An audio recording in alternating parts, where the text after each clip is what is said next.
Fala, futuros auditores fiscais do estado de Goiás. Vamos embora para cima da dica de número 3 para a prova de legislação tributária.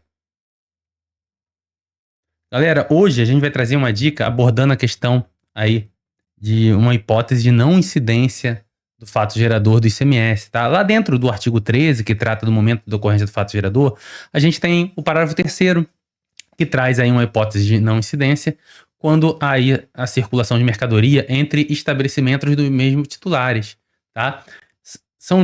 É um dispositivo novo, tá? Esse parágrafo 3º e os demais que a gente vai abordar, todos de 2024, aqui ó, o parágrafo 3º foi editado em março, com vigência retroativa a 1 de 2024. O parágrafo 4º, já no finalzinho de 2024, são dispositivos recentes que o examinador aí adora abordar em prova, tá? Essa situação que a gente vai trazer aqui não é nada mais nada menos que uma adequação da legislação à decisão do Supremo. O Supremo decidiu que não há que se falar em fato gerador de ICMS quando há circulação de mercadorias entre estabelecimentos do mesmo titular. A Lei Candir foi atualizada, né, conforme essa decisão, e as legislações estaduais estão se atualizando aí conforme a Lei Candir, observando aí a Lei de Normas Gerais do ICMS. Beleza? Vamos embora. Aqui o parágrafo 3º, ó. Não se considera ocorrido o fato gerador do imposto na saída de mercadoria do estabelecimento do contribuinte para outro estabelecimento do mesmo contribuinte. Então, não se considera ocorrido o fato gerador quando o destinatário é o quê? Estabelecimento do mesmo contribuinte. Observado o disposto no artigo 58A. Então, antes de irmos para o parágrafo 4º, a gente vai ter que dar uma olhadinha aí no artigo 58A para entendermos essa situação do parágrafo 3º em sua completude. Aqui o nosso querido artigo 58A.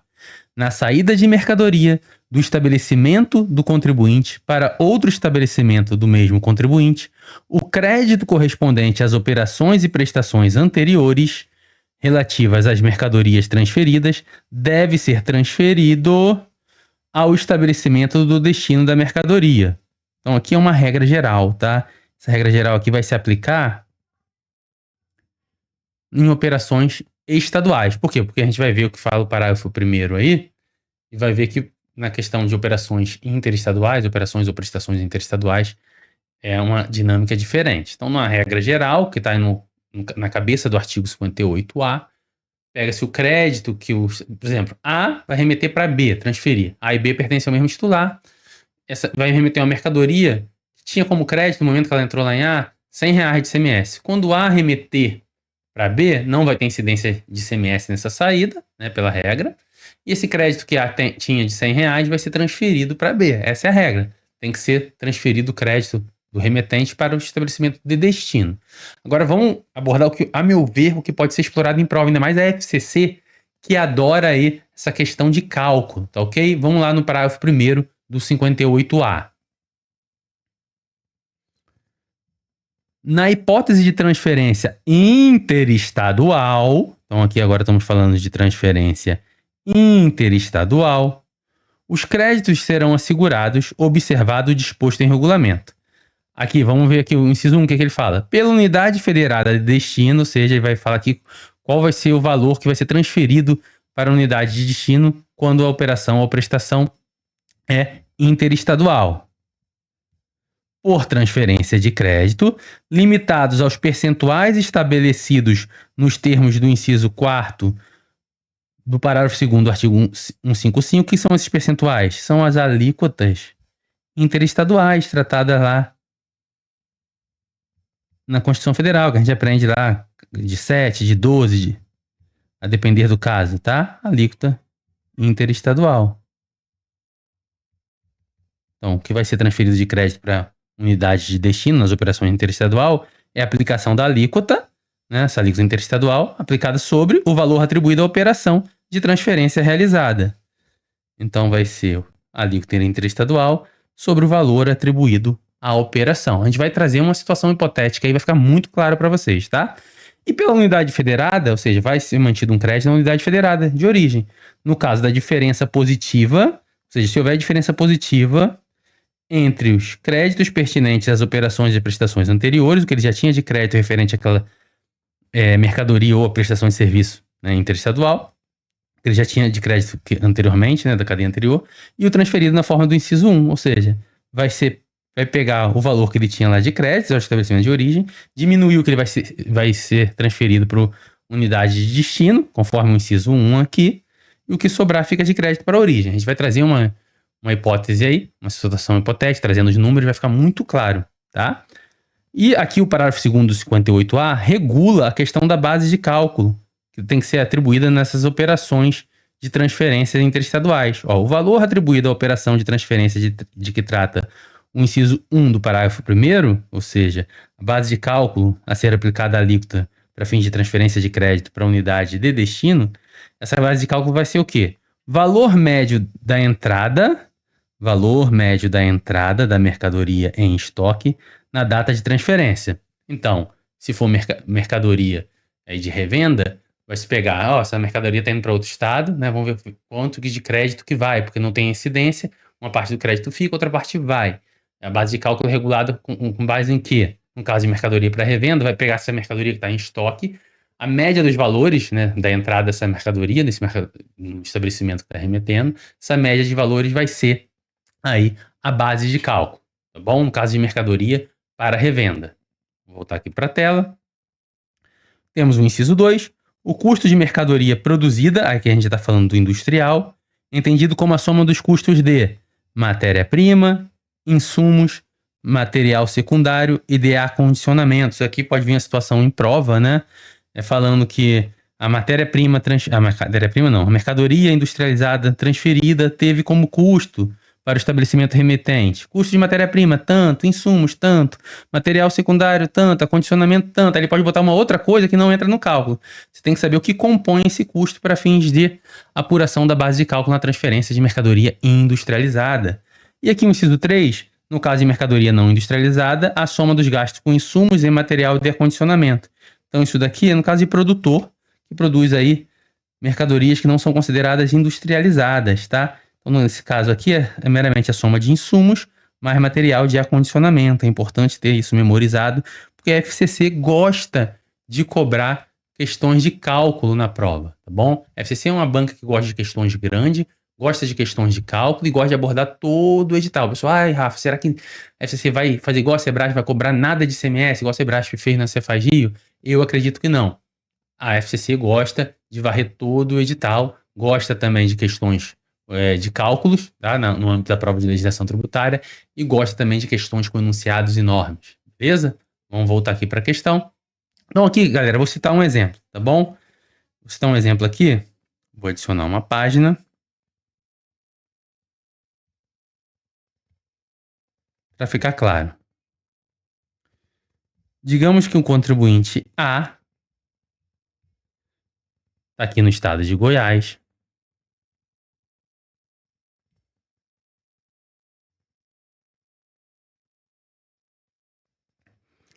vai remeter uma mercadoria para o estado de Minas Gerais, o estabelecimento B.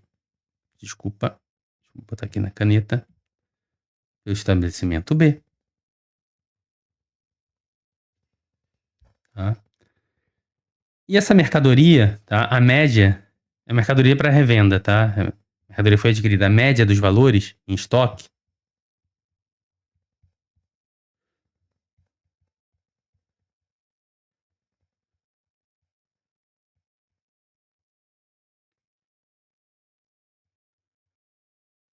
foi de R$ 1.000. Bom, R$ 1.000. Então aqui a base de cálculo dessa transferência, vamos botar aqui que é uma transferência, né?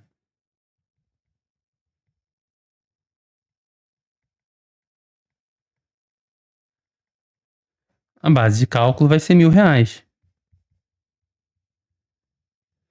E a alíquota de Goiás para Minas, vamos considerar que a mercadoria não é mercadoria importada, tá? Então, a alíquota de 12%.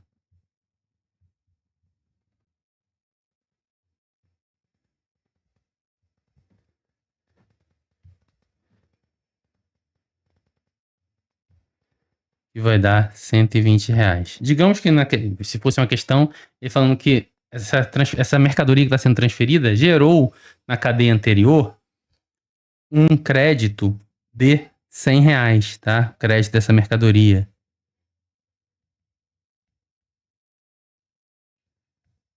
Então vai ser o seguinte: o que vai de crédito lá para B? Vamos botar aqui em outra cor. Crédito aqui para B. Vai ser os R$ 1.000 vezes 12%. Vai dar R$ 120. E o que fica de crédito para esse estabelecimento de A? O crédito resultante, depois da transferência, que vai permanecer lá em A, vai ser igual a 120 menos R$ 100, que é o que diz lá o inciso 2. Vai sobrar R$ 20, que é o que diz lá o inciso 2 do parágrafo 1º do 58A. Aqui, ó, vai ser a diferença, né, do que ele já tinha de crédito com o que foi apurado lá no inciso 1. Tá? Que foi transferido lá para do destinatário, tá bom? Então é importante saber isso daqui. Regra, né, que ele estabelece aqui, é transferido para o estabelecimento de destino. Isso quando é operação dentro do próprio estado. O parágrafo 1º traz aí a regra para as operações interestaduais, tá bom? E o parágrafo 2º traz aí qual deve ser a base de cálculo a depender do tipo de mercadoria. Se é mercadoria para revenda, se é mercadoria industrializada ou se é mercadoria não industrializada produzida, tá bom? Então, importante esse artigo 58A, porque pode ser utilizado aí numa questão de cálculo na sua prova, tá ok? Então, a gente volta agora aqui para o parágrafo 3º, tá? A gente viu que a regra é a não incidência e a questão de distribuição do crédito vai ser conforme o tipo de operação. Se for interna, transferido por estabelecimento de destino. Se for interestadual, aquela regrinha, né? Pega o valor da base de cálculo da transferência, que tem a regra lá do parágrafo 2º para estabelecer essa base de cálculo, multiplica pela alíquota interestadual, é o crédito que vai ser transferido para o estabelecimento de destino. E o que sobra para o estabelecimento de origem é o que ele já tinha de crédito, menos o que foi transferido. Tá ok? Aí tem as regras no parágrafo 2º, como deve ser apurada a base de cálculo. Se for mercadoria para revenda, é a média dos valores dessa mercadoria em estoque. Se for mercadoria industrializada, vamos voltar aqui para a tela? Se for mercadoria industrializada, a regra para se apurar a base de cálculo é o somatório de matéria-prima, insumos, material secundário e acondicionamento, os custos com acondicionamento. E se for mercadoria produzida sem ser industrializada, soma de insumos e material de acondicionamento. Show! Então aí a regra do parágrafo 3º a gente viu toda. Por quê? Porque a gente abordou aí o artigo 58A também.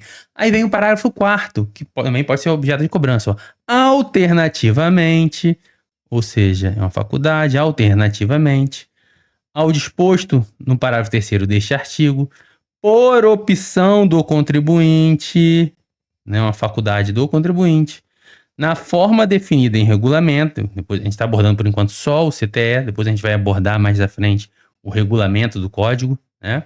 A transferência de mercadoria para estabelecimento pertencente ao mesmo titular pode ser equiparada à operação sujeita à ocorrência do fato gerador. Então, se o contribuinte quiser, não quero que mude a regra não, vou continuar como era antes, quero que incida o ICMS, não tenha que fazer essas transferências, ele pode, tá? Então pode ser equiparada à operação sujeita à ocorrência do fato gerador. Hipóteses sim que devem ser observadas. Nas operações internas, as alíquotas estabelecidas na legislação, vai pegar a alíquota interna e multiplicar pela base de cálculo da transferência. E nas operações interestaduais, as alíquotas fixadas nos termos do inciso 4, parágrafo 2º do artigo 155, as alíquotas interestaduais que foram estabelecidas lá pela resolução do Senado e hoje estão lá na Constituição Federal. Tá? Então, é uma faculdade do contribuinte, tá bom? Então, assim, a gente viu todo o regramento se for aplicado a questão da não incidência. Mas se o contribuinte quiser, não quero mudar, quero continuar como era antigamente, é uma faculdade que ele tem. Então, ela continua sendo tributada como sempre foi. Base de cálculo vezes alíquota interna em operação interna, base de cálculo vezes alíquota interestadual em operações interestaduais. Beleza, galera? Assim, a gente viu toda a questão da não incidência entre estabelecimentos do mesmo titular e também viu a hipótese aí de o contribuinte se ele quiser, ele continuar tributando normalmente aí e não ter que fazer aí todo esse regramento de transferência de crédito, beleza? Grande abraço a todos, beijo no coração, fiquem com Deus.